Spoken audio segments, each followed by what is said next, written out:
Natapos na naman ang isang araw, ang dami mo na namang hindi nagawa. Ang tamad mo naman. Bilang isang ina, ikaw dapat ang gumigising ng maaga. At ikaw din ang huling matutulog. No choice ka. Hindi ibig sabihin na kapag nagpahinga ka, may pagkukulang ka na. Hindi ganun yun.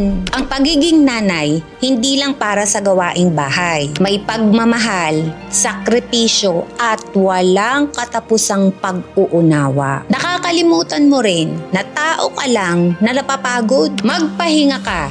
Dahil ang pagpapahinga, parte yan ng pagiging nanay para mas makagawa ka pa ng marami para sa pamilya mo. Hindi dahil abala ka, nakakabuti yun sa pamilya mo. Sige, ikaw rin, baka magkasakit ka bilang isang ina, matuto kang alagaan ng sarili para mas lalo mong maalagaan ang pamilya mo. Ikaw rin, baka malosyang ka.